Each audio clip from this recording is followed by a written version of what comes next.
రామగుండంలో అకస్మాత్తుగా ఓ భవనం కూలిపోయింది. రోడ్లను ఆక్రమించిన భవనాలను అధికారులు తొలగిస్తుండగా ఈ ప్రమాదం జరిగింది. పురాతన భవనం అకస్మాత్తుగా కూలడం భయంతో అక్కడి ప్రజలు పరుగులు తీశారు. కూలిన భవనం పక్కనే ఉన్న జేసీబీ మీద పడింది. డ్రైవర్ అప్రమత్తం కావడంతో త్రుటిలో ప్రమాదం తప్పింది.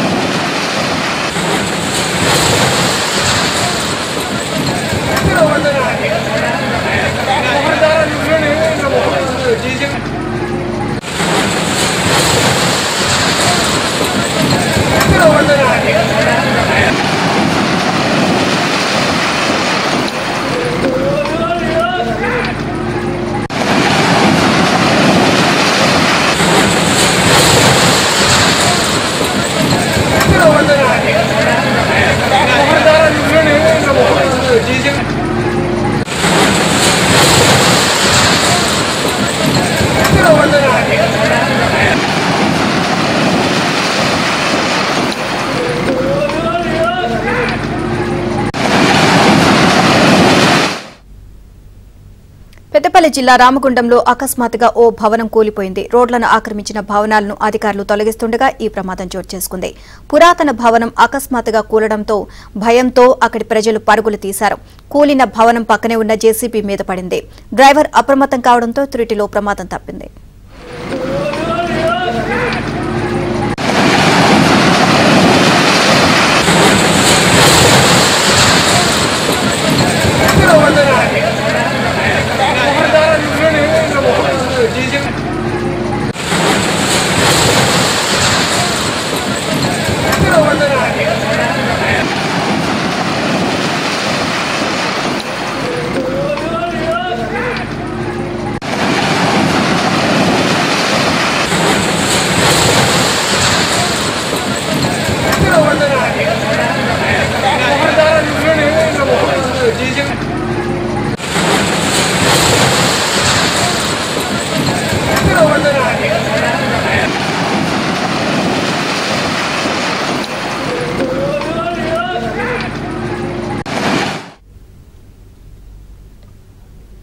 పెద్దపల్లి జిల్లా రామగుండంలో అకస్మాత్తుగా ఓ భవనం కూలిపోయింది. రోడ్లను ఆక్రమించిన భవనాలను అధికారులు తొలగిస్తుండగా ఈ ప్రమాదం చోటు చేసుకుంది.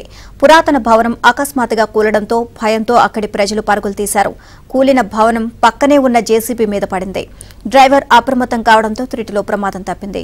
ఓవరాల్ గా ఇదే అంశానికి సంబంధించి మరిన్ని అప్డేట్స్ మా కరెస్పాండెంట్ శ్రీనివాస్ అడిగి తెలుసుకుందాం. శ్రీనివాస్, నీలిమా, వాస్తవానికి అందులో జేసీబీ డ్రైవర్ నిర్లక్ష్యం స్పష్టంగా కనిపిస్తోంది. మరోవైపు అధికారుల నిర్లక్ష్యం కూడా కొంత ఉంది. అది పురాతన భవనం అని తెలిసినప్పుడు దాన్ని తొలగించే ప్రక్రియ సందర్భంగా అనేక జాగ్రత్తలు తీసుకోవాల్సి ఉంటుంది. కానీ ఆ భవనాన్ని కూల్చివేసే సమయంలో చివరి రాడ్ అంటే పిల్లర్ ని తొలగించే క్రమంలో ఆ జేసీబీ తో దాన్ని పడగొట్టే ప్రయత్నం, పక్కకు తొలగించే చివరిగా అంటే బలంగా దాన్ని తొలగించే ప్రయత్నం చేస్తుండగా భవనం మొత్తం ఒక్కసారిగా జేసీబీ మీద పడిపోయింది. అయితే ఆ భవనాన్ని తొలగిస్తూ ఉండటంతో సరౌండింగ్ లో ఎవరు రాకుండా జాగ్రత్తలు అయితే తీసుకున్నారు. కానీ ఈ జేసీబీ డ్రైవర్ కానీ లేదా జేసీబీ తొలగిస్తున్నప్పుడు మాత్రం కొంత నిర్లక్ష్యంగా వ్యవహరించినట్లు మనకు స్పష్టంగా కనిపిస్తోంది.